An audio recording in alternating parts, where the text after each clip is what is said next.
വണ്ടൂരിനെ പൊന്നണിയിച്ച് 2 വർഷങ്ങൾ പിന്നിടുമ്പോൾ ഹയ golden diamonds വാർഷികം പ്രമാണിച്ചൊരുക്കുന്നു വമ്പൻ ആനുകൂല്യങ്ങൾ. ഹയ ഗോൾഡൻ ഡയമണ്ട്സ്, വണ്ടൂർ. തലമുറകൾ സാക്ഷ്യം വഹിച്ച വിശ്വസ്ത പാരമ്പര്യവുമായി PAK golden diamonds. Most trusted gold. PAK gold and diamonds. പക്ഷെ CPM ഒരു കാര്യം ആലോചിക്കേണ്ടത്, മുസ്ലിം ലീഗിൻ്റെ ഒരു പ്രസക്തി എന്താണ് എന്ന് തിരിച്ചറിയണം. മുസ്ലിം ലീഗ് ഉണ്ടാക്കിയിരിക്കുന്ന ഒരു രാഷ്ട്രീയ പരിസരമുണ്ട്. മുസ്ലിം ലീഗിന് തീവ്രത പോരാ എന്ന് പറഞ്ഞുകൊണ്ട് വന്ന എല്ലാ ശക്തികളെയും പ്രോത്സാഹിപ്പിച്ചുള്ള CPM ആണ്.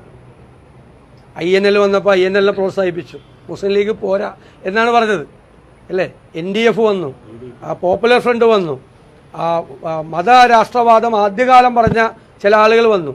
അവരെയൊക്കെ CPM കൂട്ടി നിർത്തി. അതായത് ലീഗ് മൃദുത്വമാണ്, ലീഗിന് തീവ്രവാദം ഇല്ല എന്ന് പറഞ്ഞ് ലീഗിൽ നിന്ന് പുറത്തു വരികയും പുറത്തുനിന്ന് ലീഗിനെ എതിർക്കുകയും ചെയ്ത എല്ലാ ശക്തികളെയും കൂട്ടിപ്പിടിച്ചവരാണ് CPM. ലീഗ് കേരളത്തിൽ മതസൗഹാർദ്ദം ഉണ്ടാക്കാൻ എല്ലാ കാലത്തും ശ്രമിച്ചിട്ടുള്ളതാണ്. അത് നമുക്ക് ബാബറി മസ്ജിദ് തകർന്നപ്പോഴും അറിയാം.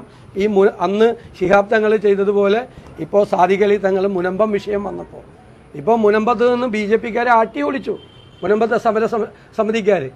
അപ്പോൾ തങ്ങൾ പറഞ്ഞതും മുസ്ലിം ലീഗ് പറഞ്ഞതും UDF പറഞ്ഞതും എല്ലാമായിരുന്നു ശരി എന്ന് യാഥാർത്ഥ്യമായി.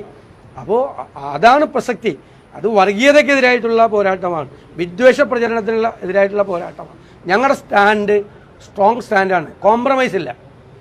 വർഗീയ വിദ്വേഷം ഉണ്ടാക്കാൻ ആര് ശ്രമിച്ചാലും അതിനെ ശക്തിയായി ഞങ്ങൾ ഒരുമിച്ച് നിന്ന് നിൽക്കും. രുചിയുടെ തിരമാലകളാൽ ME മാത്രം സ്വന്തമായ സ്വാദിന്റെ വേറിട്ടൊരനുഭവം ഇനി വണ്ടൂരിൽ.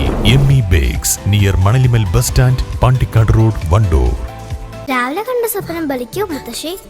അതറിയില്ല, പക്ഷെ മോള് സ്വപ്നത്തിൽ കണ്ടത് മോളുടെ അരികിൽ തന്നെ ഉണ്ട്. അരികിലുണ്ട് നിങ്ങളുടെ മനസ്സറിയുന്ന ഹൃദയങ്ങൾ. Osmia golden diamonds, Pandikkad road, Manjeri.